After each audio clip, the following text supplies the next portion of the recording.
I hope you all enjoyed last night.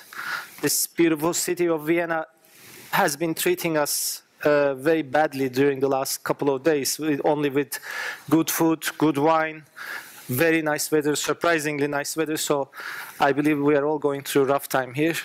Anyway, I hope you enjoyed.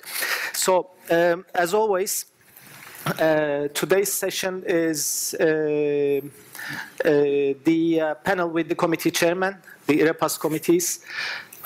We are going to be listening to the findings of the respective committees from yesterday's meetings, and then we will be answering the questions sent to us by IREPAS members and our team.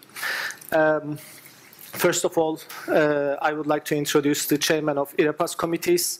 Mr. Jens Björkman is the chairman of Raw Material Suppliers Committee. Mr. Willem Alf is representing the Traders Committee, and the chairman of Producers Committee, as well as the chairman of IREPAS, Mr. Murat Cebecioğlu. They're all with us this morning. So, shall we start with Raw Material Suppliers Committee? Jens? All right. Thank you very much. So, we've seen a period since the last conference, I suppose, a relatively stable condition during the spring, over the summer, and alternatives to scrap have been fairly seeing the similar stability, and with the coking coal surge and stable iron ore, fairly stable iron ore prices at least, and apart from that, of course, there are a lot of issues that have been seen as well. We have seen the slowing growth, continued slowing growth in China is pressuring the capacity utilization, and excess exports of steel is, of course, the biggest issue for us still, weighing on the steel prices globally.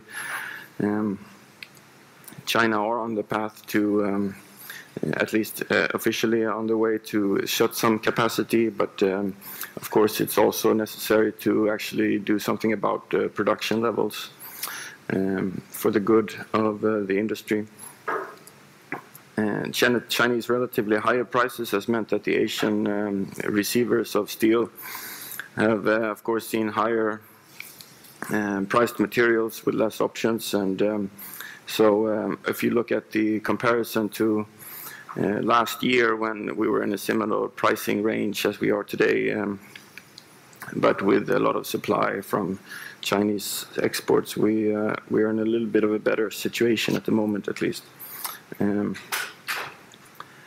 The higher steel prices in the United States market have attracted imports, and that in itself has in some cases led to a lower demand with the local steel mills, which has recently put pressure on dollar-based scrap pricing, and recent anti-dumping filings from the United States towards various countries, including Turkey, weighs on the raw material, weighs on the trade, and may be a big factor going forward. The raw material suppliers session yesterday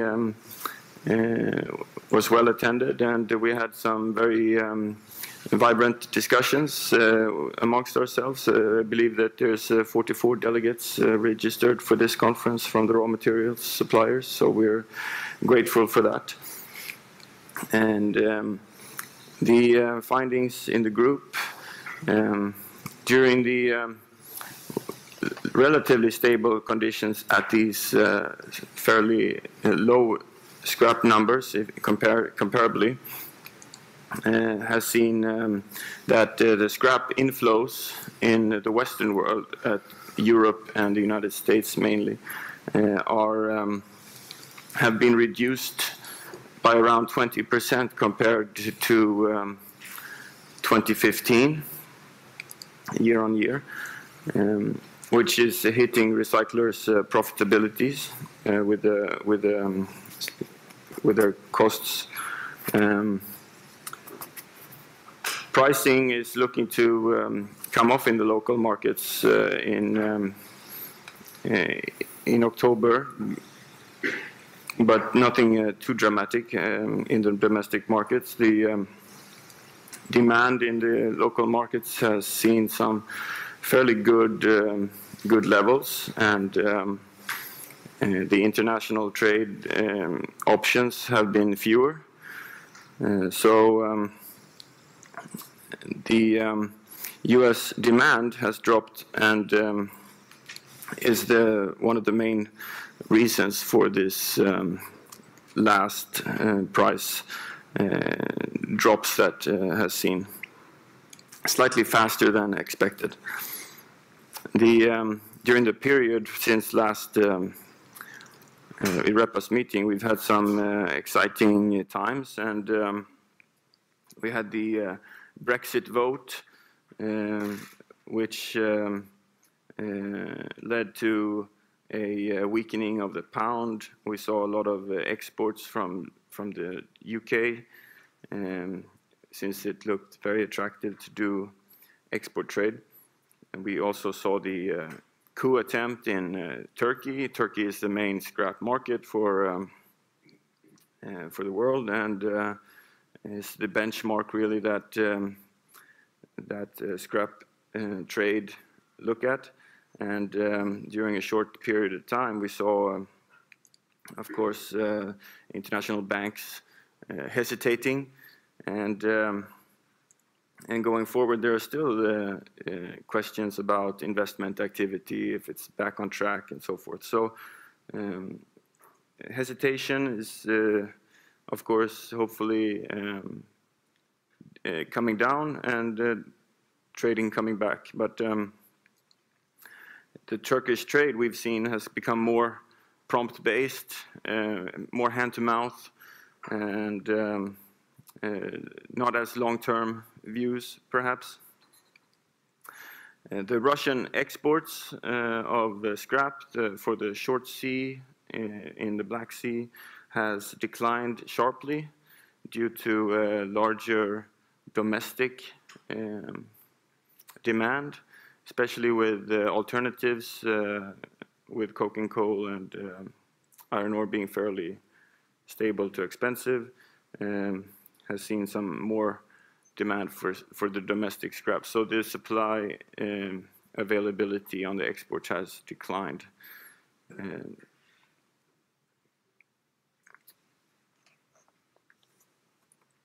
So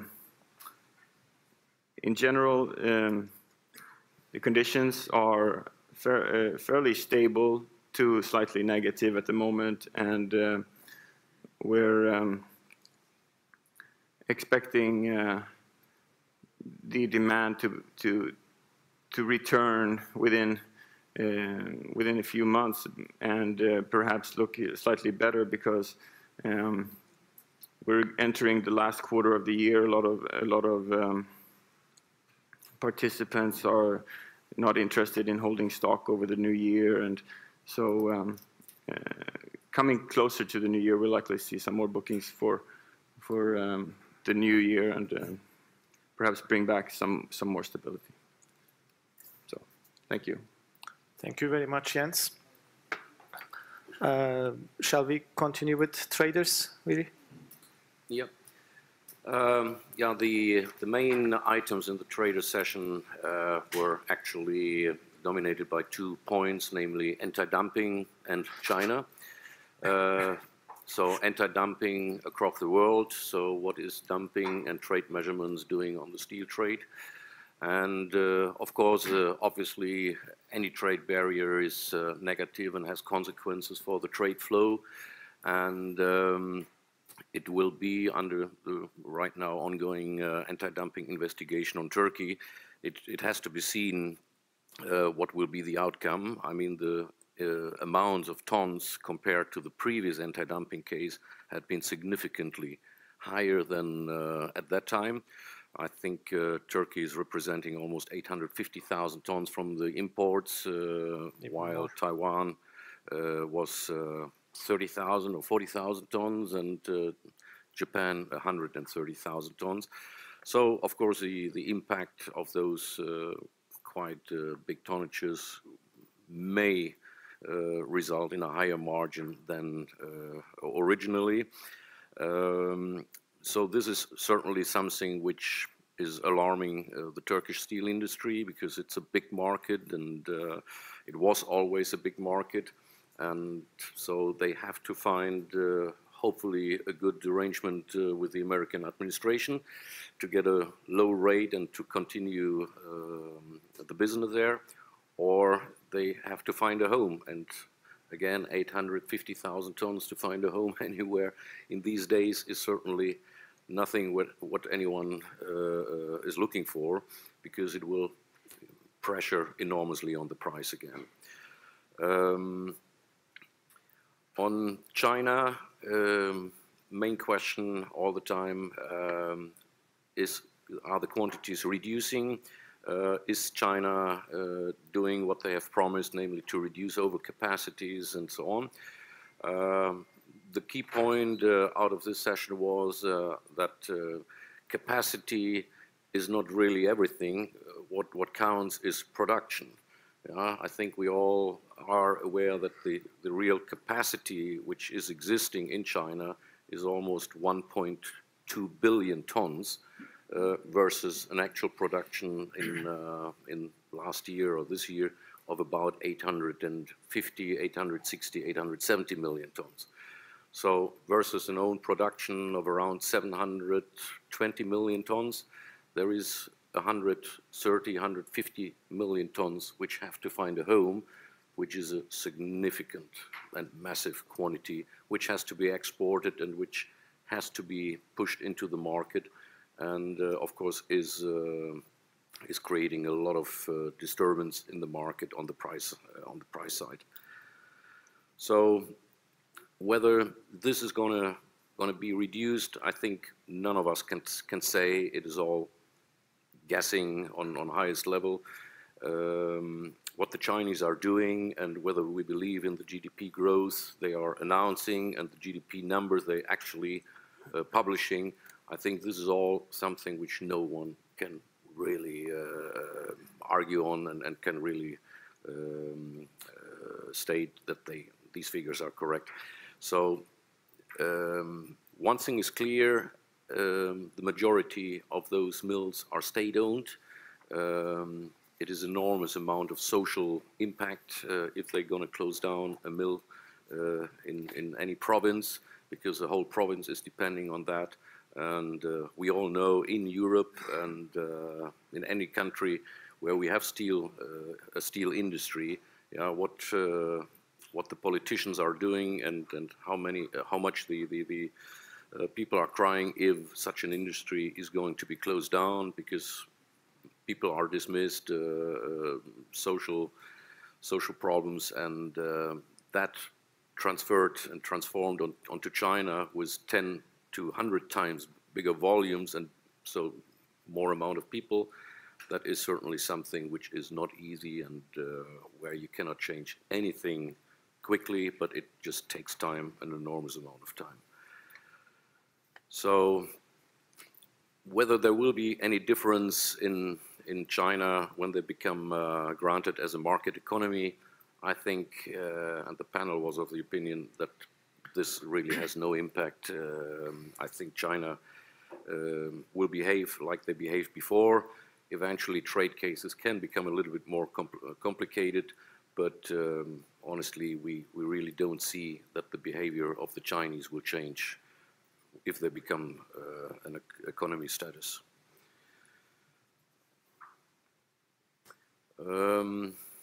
We had a question also on Brexit.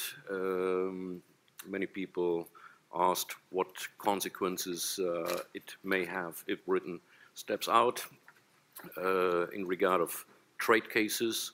Will those trade cases be taken over? What about quality approvals and stuff like that? Entries or free entries, eventually taxes, duties, and so on. I think, and the panel confirmed that this is way too early to give any prediction of that. They even did not officially apply for the exit, so this will probably take years, and in our opinion, we will see more a model like we have in Switzerland and in Norway, so that, let's say, the trade and everything amongst the union will continue like it was. No tariffs, no duties, that the majority of the rules and laws will be adopted, but they can rule on their own, like the Norwegians did and can, and like the Switzerland people can. So it will be an open market, but as open as the British want. And if it's too open for the British, then they will make some corrections, but definitely not a complete stop. So that was, in a nutshell, what we have discussed on the panel. Okay, thank you very much, Willy. Mr. Chairman, shall we continue with producers? Yeah, thank you. Hello. Hello. Okay, good morning again. In yesterday's producers meeting, we had many different producers from many different countries, and we had a very successful producers committee, and it was very interactive. Of course, as my colleagues talked in their committees, we also talked about the China issue and protective measures coming up from almost in many areas of the world. And this protectionism is a big issue for the export-dependent countries. So as the export countries are getting smaller and smaller, these people, the producers, have to find new homes for themselves, which today is not so easy. And therefore, the competition is getting tougher and tougher in those countries where there is potential that you can export to. And this is one of the big issues. And of course, the main issue behind this would be China exporting and producing almost half of the world's production, about 800 million tons, where they also have, and this is also 70% of their capacity. And there is 300 million tons of excess capacity, as my colleague said. So I don't know how this problem will be solved, and it's quite a big issue. And it was very interesting that on the left side of the table yesterday, we had our friends from GCC, where they were very much optimistic compared to the other side of the table, where we had our friends from Europe. But everybody seems to agree things are a little bit stable compared to previous time. So things are improving slowly but surely. In GCC, things are much better. But in Europe side, also things are getting better and better today. Hopefully, things will be back on track very soon. So these were the main things that we have discussed, and the people seem to be, actually the producers seem to be very optimistic for the future. And of course, as we all talked, there are some obstacles like anti-dumping cases, protectionism somehow, and China is the main issue behind all this. So this is mainly what we have discussed. Thank you very much. Let me quickly recap. On the raw materials side, I have noted that the iron ore pricing is more stable, has been lately, but slowing growth in China is increasing the pressure on capacity utilization, which is weighing on steel prices. Even though in terms of Chinese exports, we are in a little bit of better, a little bit in a better position in terms of Chinese exports, but still there is pressure on prices as growth in China is slowing. There is also pressure on dollar-based scrap pricing because of the high value of US dollar. And I have noted that raw material suppliers are also feeling the effects of anti-dumping filing, which is definitely going to have an impact on the trade overall.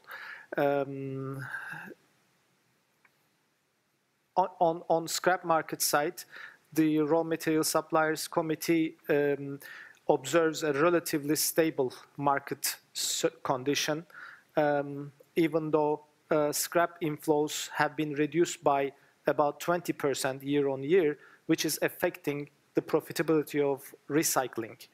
The US demand for scrap has dropped and had an impact on recent price decreases. Raw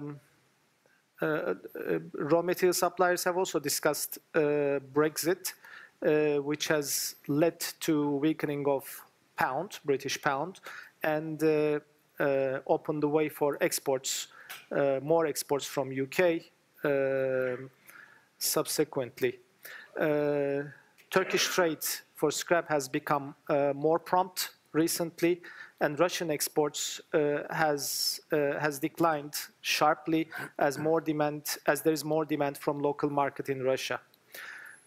In general, the raw material suppliers, as I mentioned earlier, see the market conditions as fairly stable, and they expect demand to return within a few months, as many suppliers are not willing to hold inventory into the last quarter of the year.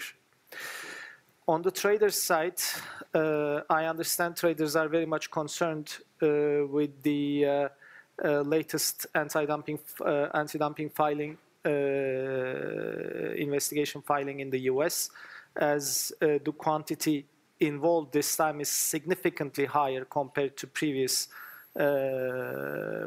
anti-dumping filings against imports of rebar from particularly Turkey. Traders think that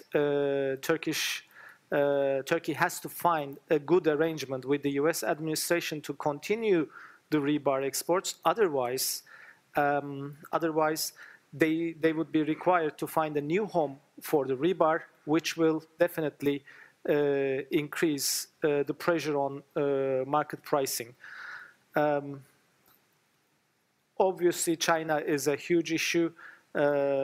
Traders mentioned that capacity is not everything, but production counts.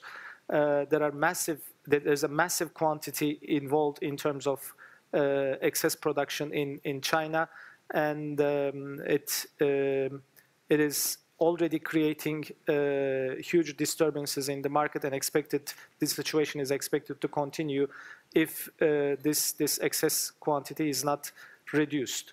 However, traders also think that closing mills, closing capacity in China is a very much political issue. The potential loss of employment and the subsequent social disturbances will create a lot of headache for the administration, and it is not easy to arrange such changes in a short period of time. Traders think that such kind of changes, closures, will take enormous amount of time. Traders also believe that even if China is granted market economy status come December, the Chinese will continue to behave as they behaved, and will not change their actions in the market.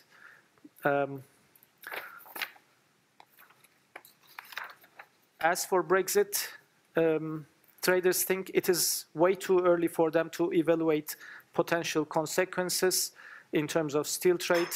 It is yet to be seen how the British will decide in a few years' time on how to protect their market or not. On the producer side, obviously protectionism is a big headache. It's a big issue for export-dependent countries. As the number of available markets get reduced, competition is getting obviously tougher, and pressure on all exporters increase. I understood in general the producers agree that the market conditions are more stable, even if the representatives from GCC countries were a little bit more optimistic than those from Europe. obviously China and Chinese exports is the main issue for the producers as well. So I'd like to thank the chairman of the IREPAS committees once again, and would like to continue with the questions without losing any further time, because I have noted that there are flights to be catched. Before I start, are there any questions from the floor for the chairman at this point? No? So I continue with the questions I have here.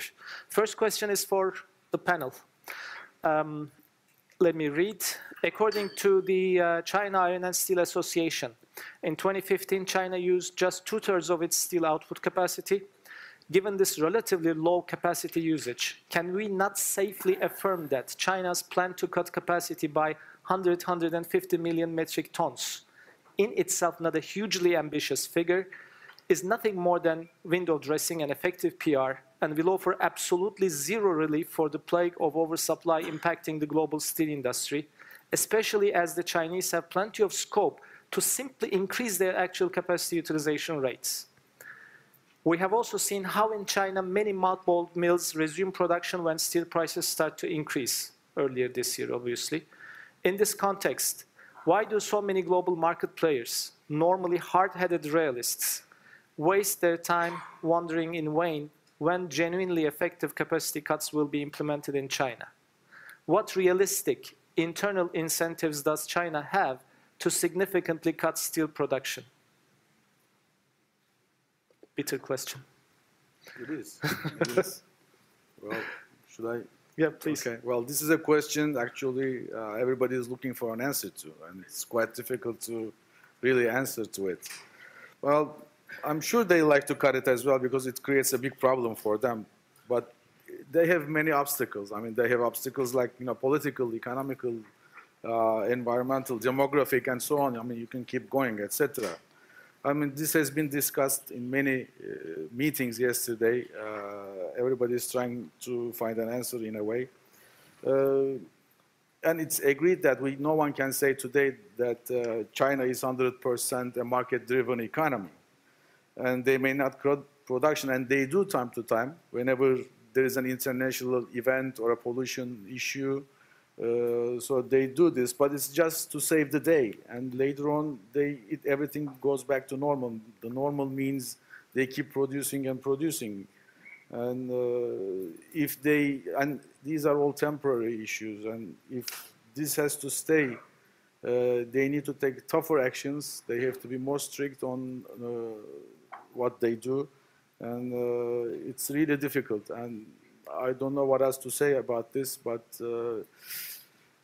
just to say that China has to cut the production for everybody is good. That's all I know. Willy, traders already have, I mean, you have already shared traders' comments on this, but anything other than that to add? Not really. I mean, I haven't met anyone who can explain what's going on in China. Everybody's guessing, as I said, and everybody has its opinion, but I think it's a country of 1.5 billion people, and with a government which is certainly not, let's say, market economy driven, but it's more centralized economy.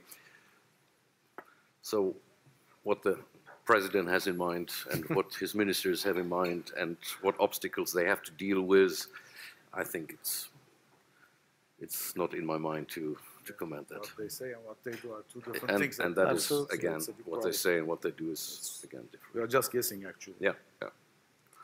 Jens, anything to add?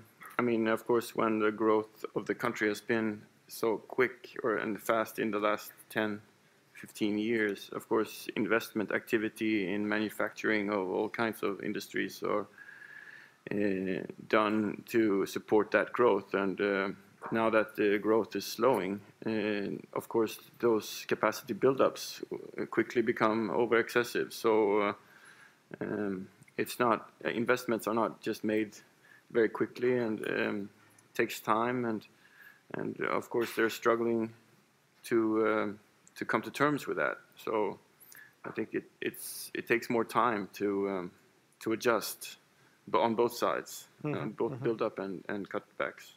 But it's of course necessary. Thank you. Anybody from the floor to add any comments? Well, I guess probably we have to leave it as is and just watch what they're going to do, if they are going to do anything. So let me continue. This one is for Raw Material Suppliers Committee. The Ukrainian president finally approved the export tax hike on scrap to 30 euros per ton for 1 year. Ukraine exported 1.2 million metric tons of scrap last year. Do you think this is a huge loss for Turkish mills as a scrap source, or will increased scrap bookings from the Baltic region compensate for the loss of Ukraine as a supplier?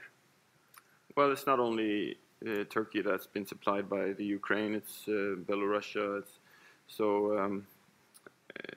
What we've seen with this export tax hike is that, of course, exports has diminished, and the supply from the Baltics has compensated to, for example, to Belarusia, and we've seen trade into Turkey come from other destinations. So yeah, it dislocates trade, and we've seen trade has to go from elsewhere, and yeah, it's a loss for some regions, but some other regions have to compensate. Yes, and perhaps larger deep sea cargoes need to be taken instead. So it's a little bit of a more risky, perhaps, operation for the Turkish steel industry if they have to take the material from farther away. So yes. Thank you. Please let me know if you have any questions at any time as I continue with the questions I have here. Oh, sorry. Please, can we have the microphone? Yeah, regarding to the prices from China for billet, it was in December, January, it was in level of 230, and today it is in level 320. So, which take a price from that level up to this level today? The reason behind it? Do you think that will continue for this year and coming year? This is the first question. The second question is the mid-coke. We heard that they may have a shortage of capacity in China. Is it right or not? If it is right, does the importing of mid-coke from US or from Austria, is it will be a good, let's say, a good source for China, whether they can compete with others? That's my two questions. Thank you. There are two questions, one on billets and one on metcoke. Would you like to comment on billets? Maybe I would, yes. But your guess is as good as mine. So there is really, maybe it's just because of, there was a period of production cuts because of G20 meetings and some pollution problems. They cut production. And some says it's because of that the prices went up. And some say that they needed to make more money. That's why the prices are going up. And I really cannot pinpoint an answer for you, saying that this was the reason. Because I was also talking to my colleagues in China, in Hong Kong, or Southeast Asia, everywhere. There is no logical explanation behind all this. And I really cannot pinpoint an answer. But it's a good thing if the prices stay the same or goes up today. And you know, from Turkey, we used to export a lot to Southeast Asia. In the last 4 years, not even a kilogram. But today the gap is it's you know, smaller. I mean, we used to have a gap around $100. Today that gap is around $25, $30. So I mean, people started to ask if we can do some kind of business too. It came to that point. But of course, I don't know what happens tomorrow. I mean, it's very difficult when it comes to China to say something for sure. So that's what it is. And I don't know, maybe my colleagues like to add something else. Yeah, any other comments on the billet part of the question or from the floor? Is there anybody who would like to make a comment? No. The Medco question is a rather difficult one. Would you like to have any comments? No, comment on it. That would be a difficult one. Anybody from the floor to talk about the Medco situation? Not really. Sorry about that. Okay. So no more questions at this point. So I continue with the next question, which is for the traders, really. In the aftermath of the failed coup attempt in Turkey in July this year, has confidence among overseas buyers remained untouched when it comes to purchasing Turkish steel? Is business continuing as usual? A clear yes.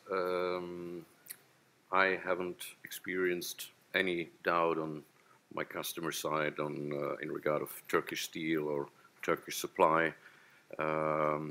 I mean, the event was relatively short. It was handled and fixed within actually a few hours. Afterwards, of course, on the next day, next morning, some people were concerned about the deliveries. Will they be on time? Will they not be on time? Will there be any impact due to this? But when the mills announced, no, we keep on going. Delivery times will be kept. Everything's going to go smooth. Nobody really. So it's business as usual. Yeah. Next question is for the producers. Once again on China. China has been forced to cancel the export tax rebates on square bars, as all market players know that these are simply billets exported under the label of square bars. China took action in June to investigate square bar exports, but no restrictions on these export sales have been observed yet. Do you think China will take more serious action on this issue? Will the Beijing government agree to reduce or even halt semi-finished product, which is steel billet exports?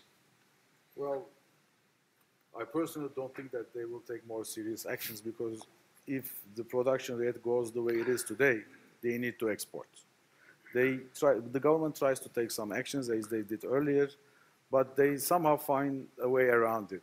Either they change the chemical composition and they sell it with a different name, or I don't know, they do something else. So what happened until now doesn't give me doesn't make me believe that they will take a serious actions to overcome this problem. I think this is gonna go on until they slow down the production. As long as they need to export, they will have to find a way to do this. Okay. Continuing with the next question, this is for the panel. Do you think China should be granted market economy status? How do you think granting market economy status to China would affect the steel trade and trade measures? To what extent would blocking market status for China reduce the pressure exerted by this country on the global steel market? Well, decision makers have to think twice before. I mean, they have to think before they do this. I mean, I think it's in December sometimes that they will have to decide on this. There are probably positive and negative sides. Positive sides might be, as long as they are not granted market economy, it might be much easier to take some measures against China. On the other hand, if they are granted the market economy status, maybe it can be more controllable, or they might behave more responsibly when in their trading. Hopefully. I mean, nothing comes up to my mind, right away. So only we have to think about the pluses and minuses and decide accordingly. I can only underline what you said. It's the trade measurements will become more difficult, especially in Europe, if China would be granted the economy status. But, well, will this really change the behavior of the Chinese? I don't think so. Jens, anything to add? No. When it comes to China, everybody's guessing. Yeah. It's just an educated guess. That's all. Okay. So, all right. Next question is for traders. Overall, the US economy has steadily recovered since the Great Recession, and economic indicators point to continued growth. But those indicators are based on the political status quo, and the US is facing an arguably unprecedented presidential election. From an international perspective, what specific economic impact and challenges do you foresee in the event Trump wins? What about Clinton? I read this morning. I read this morning that the presidential debate was deemed to be won by Clinton yesterday, last night. Was? It was deemed to be. I mean, what I read, they were saying that it was a win for Clinton. Okay. But well, I mean, this question is Easy to answer. more than difficult to answer. I mean, well, first of all, nobody knows who's going to win, but having listened to Don Baisal, who is living in America, and telling me his view, he believes if Trump wins, that, of course, the amount of trade cases may jump up, because he will try to get off anything which has nothing to do with America, which is eventually a problem for America and which is an injury for America. So he will probably close down or close the walls and the doors for everything. But okay, he's Trump, he's talking a lot, and some of those things he's talking probably cannot be taken for serious. And he also will have his administration, and he has laws and rules and regulations to follow. He cannot change what has been built up in decades overnight. So I think we should be a little bit relaxed and just wait and see what's going to happen. And maybe in the end, Miss Clinton will make it, and I think it will go on like it's going on right now. we'll see. But I cannot stop thinking about the Section 201 case, the situation brought in by Bush, right? Anyways, any questions from the floor? No, so let's continue with the next one for Producers Committee.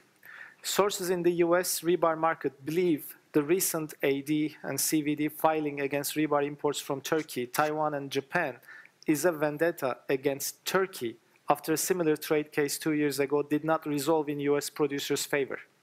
In your opinion, what are some possible unintended consequences of repeated trade actions such as this? Well, this is a trend topic of the day. Everybody's talking about the anti-dial. Well, these allegations by the U.S. coalition of rebar producers, I believe they have no basis at all, because we have went through this 3 years ago, and at the end, DOC, Department of Commerce, U.S. Department, found zero margin. And now we have to go through this again, and there is no basis. I mean, by then they came up empty-handed, so I believe this time same thing will happen. But I think this time things are a little bit different. I mean, it's more political, because there's too much pressure on the senators from the union side, I believe, and from the producers as well. They're also always trying to change the method, the way they calculate the margins, and it's amazing. No one knows why they do this, and like the previous anti-dumping case where we had zero margin, they reopened the case. Actually, the judge refused it a week ago, went back to DOC again. It's unbelievably mixed up. So again, this time, because I work for a company, we export a lot of material to US. I know what's going on. I know the prices we sell to. There is definitely no dumping. And I believe strongly that also this time they will come up with empty-handed, and we will keep selling the business will be as usual before. Well, if they put some serious duties on Turkish, Taiwanese, and Japanese imports, there will be nothing left, basically, right? Correct. And they're not losing, or the way they produce is the same, not because of the imports from Turkey or from Taiwan or from Japan.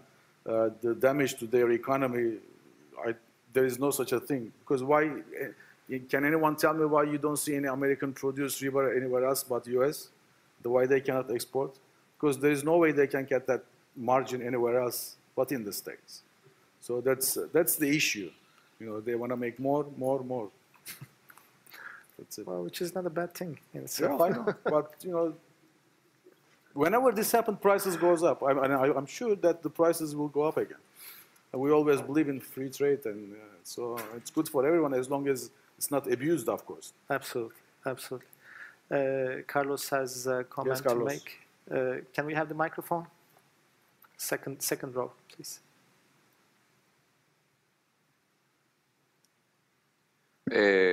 As you know, I'm actively in the rebar market in the US, and I agree what you say about the Turkish producers not being very careful in how they do their exports to the US.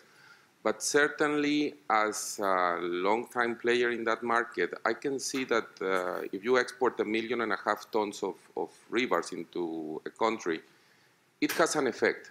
And sometimes this effect could be in terms of how domestic producers are losing market share, and that's a consequence of that, and that's fine. But I believe there's a negative effect when you have so much availability and you experience an endless supply of rebars, in this case to the country. And I think it's going to be that the American trade coalition want to prove that there's injury because of the high volume, because the Turkish producers are privately owned. I don't quite believe that there is any kind of subsidies that you get. So in that sense, I think it's fine. Maybe they are going to try to approach on a way of the market share that you are getting. I can tell you that in the last couple of months, demand for material from the ground has been rather slow. Prices are really under pressure. Also, I can tell you that our customers, all of them, are losing money of any rebar that was booked over $420 or so, and the prices even went up to $500 or even above. So today, any stock that is being sold, distributors in the US, in the Houston market, which is the largest in the country, they are losing anyway between they will be selling between break-even and losing $70 to $80 a ton. So it's a very negative effect. So we also have to realize what is happening. So maybe 1.5 million tons that were exported in 2015, and it's going to be maybe similar for 2016. It's a huge quantity to be absorbed. And also, you will have to look for some responsible ways of behaving in the market. You can export 1.5 million, and the reality is that you could export 3 million tons if the market would absorb that. Yeah. But it doesn't have that capacity. So I think we have achieved a critical level that has to be addressed as well. Yeah, I understand your point, and you are right in a sense, but not to forget that so many other countries have been given anti-dumping margins, right? So those quantities that they were supplying to states now goes through Turkey, like Mexico, like China for wire rods and things like that. So all those quantities, or most of it, now goes through Turkey. So that's another reason why the quantity is going from Turkey increasing. Well, yeah, I'd like to say that, you know, it's not that any mill in Turkey or anywhere else really is forcing any steel onto the U.S. It's the U.S. importers basically opening up LCs and trying to buy it. So if you guys are going to issue LCs and want to buy it, they're going to ship it to you. So really, you can't blame the mills for whatever they're doing. So the market, if you guys are going to sell, you know, if you demand for 1 million tons, they're going to sell you 1 million tons. So it's really supply and demand. I think maybe there's some fault at the traders who are bringing unsold cargo and stocking and trying to sell, which is really not a great practice. But then again, it is not, we cannot just blame the mills either in Japan or Taiwan or Turkey for selling for whatever is demanded by the US. And also on the trader's side, it's free trade. So if they're making a mistake, they're making a mistake. At the end of the day, really, nobody's forcing steel into the United States. They're issuing LCs, they're trying to buy. So then you're going to sell. So you were saying something. I mean, yeah, I mean, that's exactly what it is. At the end, it's still a supply and demand issue, and nobody's forcing them to buy. And if somebody comes and buys from me, of course I will sell. As long as I'm not dumping it, there should not be any issue. I mean, they have seen this. They opened the case, they found a zero margin, and they will do the same, and again, at the end of the day, probably they will come up empty-handed again. Because I know which price I'm selling it, so I know the local prices, I know if we are getting, or I know if we are subsidized or not. It's all out, everybody knows what's going on. So, but lawyers are making good money, well, it's okay. And the prices are going up. And the last time this happened, 3 years ago, the prices jumped $50 in one day. And I'm sure in the next couple of months, prices to USA will increase because we're not going to take that risk. And we'll see and act accordingly. Time to buy some Nucor shares. Oh, maybe. Right. Any other comments or questions from the floor? So next question is for raw material suppliers, Jens. Do you think rolling billets will continue to ensure a cost advantage over melting scrap, or is scrap going to be a safe bet over billets for EAFs anytime soon?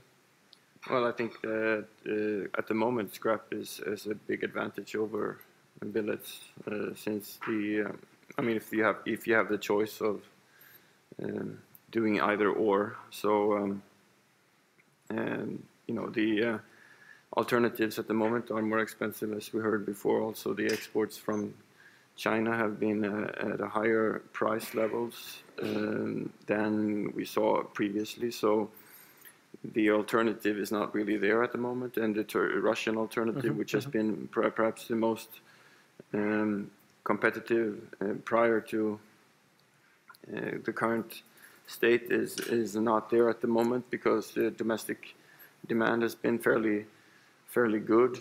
And so for the moment, it's a very I mean, the scrap has an advantage as a raw material for steel mill at the moment. Yeah, that's right. Actually, this question is a little bit backdated, probably. No questions, so I continue. This is for traders. Recent trade case filings aside, Turkey has been the primary source of imported rebar to the US for several years since anti-dumping duties pushed Mexico out of the market. Other countries have attempted to capture some of Turkey's market share, but so far have not proven to be serious contenders for Turkey's top spot. Are the reasons for this limited to price alone, or are there other factors for the dearth of the lasting competition? Well, it's some years ago that I was responsible for sales to America on rebars, but I still remember, and probably hasn't changed, that Turkey is not only competitive source with very competitive freight rates on that route, but that they also provide all those little details which the American market is requiring on rebars, which is uniform piece count, which is non-water quenched material, which is inch sizes, which is particular lengths, and so the steel has to arrive there almost in blue condition. So I remember that this was always a big issue with European producers. They did not like the air-cooled material because it's hindering the production flow, makes it takes a much longer time on the cooling bed, so the productivity goes down. Piece count, for them, it's a nightmare. The bundle weights is also a nightmare, the lifting points and everything. So all in all, if they can avoid it, they avoid it. And even big mills in Europe who have tried it, after a while they just skipped it because for them there was not the reward on the price for all the hustle. Any comments? Nothing. So we continue. Once again for the producers. Key UAE steel industry stakeholders, including Emirates Steel, Conaris, Hamria Steel, and Union Iron and Steel, have participated in the first edition of the Magnet held in Dubai, with the local producers pointing out that despite the strict implementation of 5% customs duty on imports of steel rebar and wire rod, there has been an upsurge of rebar imports in the UAE from non-GCC countries, especially Turkey and China. Addressing the gathering, a Ministry of Economy representative said the government had taken several key decisions upon the ministry's recommendation to encourage the usage of made in UAE steel products. Do you think there will be any other measures such as anti-dumping duty, higher import tax and/or minimum import price to reduce the share of imports in the UAE market in the near future? Okay, yes, these talks have been going on for a long time, and we also discussed yesterday in the producers' meeting. Yes, they have 5%. In the beginning, they did not have this 5% for cut and benders. They only had them for traders. But today, it's been applied to everyone. And that means they are getting tougher on the issue. And yes, these talks are going on, but I don't know when, if happens, when it will be realized, because I really don't know how it works, because I think all the GCC countries have to act together. I have friends here from GCC. They might help us on this issue if they can explain. If they were to act unanimously, maybe it was going to take a little bit longer time, because every country has its own priorities, sure, dynamics, bureaucracy, things like that. So if that is the case, it might take a longer time, but if it's the only UAE have to decide on it, it might be much quicker, of course.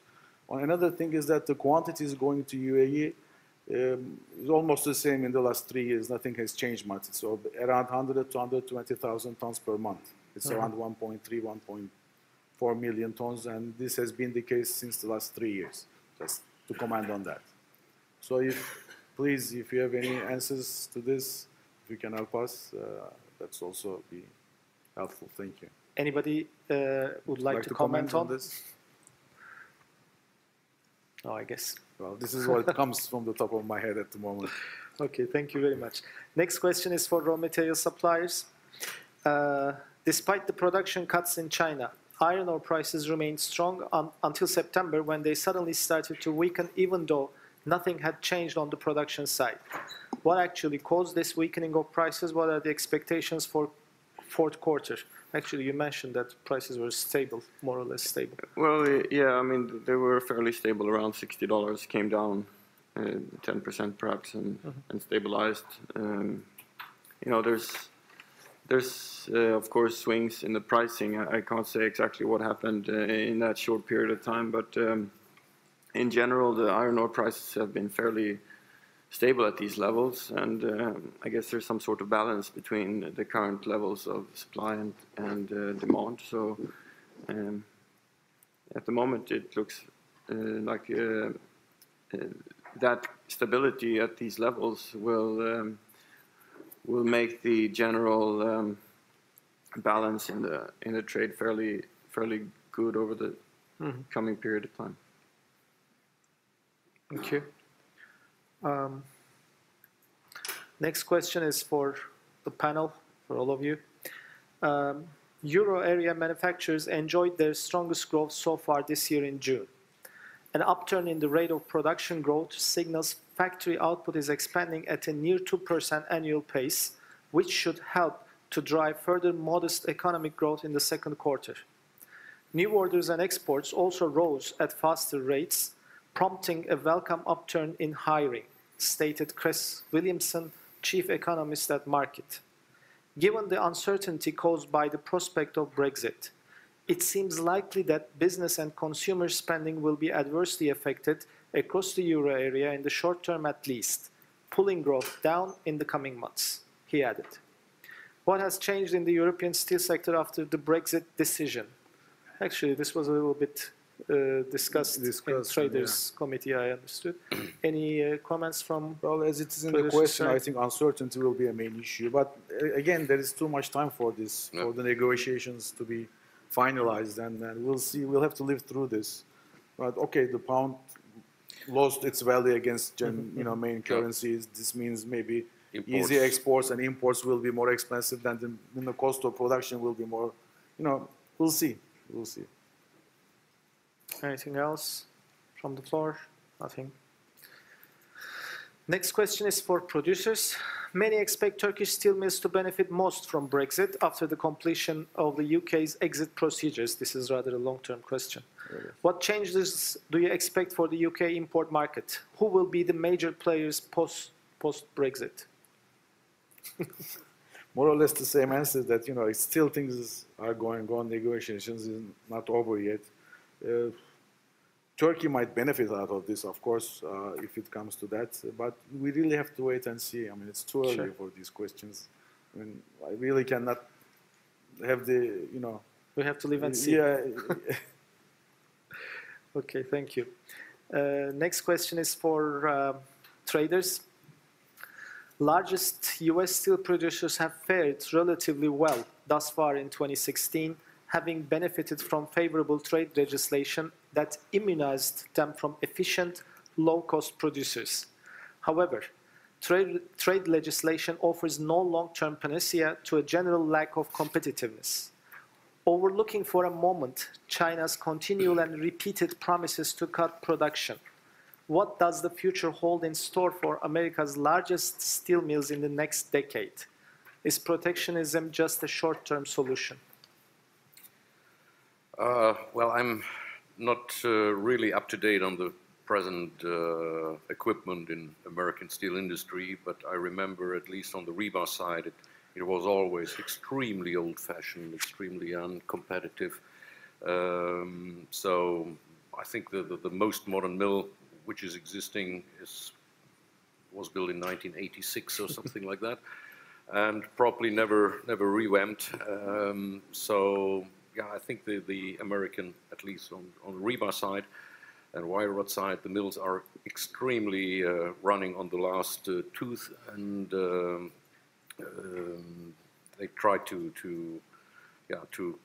keep the investments very, very low, to cash as much money out of that business as possible. And of course, living in America and having such a nice scenario like anti-dumping, countervailing duties, and so it's much easier to put something like that rather to invest in your own mills, to make them modern, to make them cost efficient, and probably their energy spending is way higher than anywhere else. And of course, then competing with very modern mills in America, in Asia, China, and even with the very modern mills in Turkey, is difficult for them. So I think it is definitely not the solution. Whether they will stay another decade might be, I cannot project that. But for them, protectionism obviously is a good thing to do. Sure. Better than investments. Easy way to make extra money. Thank you. I'm going to go into the last round of questions I have here. Any questions from the floor? No? So this is the first of the last round of questions to raw material suppliers. Jens, what is the recent situation in financing of trading of scrap and or other raw materials? Is the situation now healthier, or has it been getting more difficult? Well, I believe that this question is from a Russian perspective, perhaps, or well, there's a few different points. I mean, either the financing of scrap trading at the quay in a Russian port or in a port anywhere else has, of course, become a little bit more difficult because Dutch banks are not able to offer this kind of financing to undercapitalized companies, for example, or pure traders who don't trade with their own assets. So, of course, the scrap trade, a scrap supplier or a scrap company needs to offer something more than just a price at the quay. When it comes to financing of trading, or when it comes to financing of supplying material, that trade is working fine. We saw, of course, a blip in financing costs with Turkey after July 15, and banks were a little bit hesitant, and now with Moody's downgrade of Turkey, and perhaps financing will have some impact. But in general, trade finance is working well. Thank you. Next question is for the Traders Committee. Do you think the futures markets are causing high volatility in the physical market? Yeah, we briefly touched this item yesterday, and I think there is not a clear vision right now what is really the futures market doing right now. One gentleman yesterday mentioned that the future market is pretty much going across the actual market, the physical market, not on a day-to-day business, but basis, but on a monthly basis. That it would be a very good mirror of the actual physical market. Whether it's more speculation in the future market rather than in the actual market, for sure. Certainly, such a market has always been used for gamblers and for investors and speculators. So, to what extent the physical market will suffer or benefit from that, I do not foresee that, because everyone who is dealing physical, he knows that it is a different business than just hedging a future business and to invest in the future. Thank you. Next question is for the producers. Main problem in the steel industry is oversupply. Do you believe that your company or country or the steel producing countries other than China are taking the necessary actions to reduce the oversupply problem, or are you waiting for China to resolve this issue? I assure you that this hasn't been sent by Mr. Li Shenchang. I don't think so. Well, we've been discussing this oversupply issue since the last couple of days, for many months. Well, I think it's an issue for export-dependent mills, countries, because they need to sell their material, and as the export markets are getting smaller and smaller, and there are not many markets left to export material, and as we discussed, also the competition is getting tougher. So, and when you have tough competition, that means there are more price wars going on. As long as you don't abuse this thing, I think it's okay. But the mills will not cut down. I mean, if they find an opportunity to export, they will export. They will not say, okay, I have to act and not to sell because we are loading so much material to this country. They will not do this as long as they don't dump it and they sell responsibly, and there is no issue. But of course, the main issue is again China. So we don't know what they will be doing. I hope they will find a way to cut production. And they need to fight for it, and they need to fight very strongly. That's what happens at the end. Thank you. For comments, so we're moving into the last question I have here. This is for the panel. How will the G20 summit outcome contribute to the solution of the overcapacity problem? Or do you think it will have any effect whatsoever? Well, I personally don't see that will have a permanent effect in the market, and it's all up to Chinese government how they will act, and so we need to wait and see. I mean, I really don't have any comments besides this. I really don't know. And there's of course opportunities for the G20 politicians to take some points if they're able to, lower their carbon footprint going forward and sign these climate deals, for example. So there are opportunities for them to take and be able to tackle to do something about their overcapacities, and hopefully something will come out of it. But if and when that happens is difficult to say, of course, but there's of course easy points to take. Thank you. Any other comments or questions from the floor? I'm done with my questions. I'd like to thank the chairmen of respective IREPAS committees for sharing their knowledge and experience and opinion with us. Really appreciate it.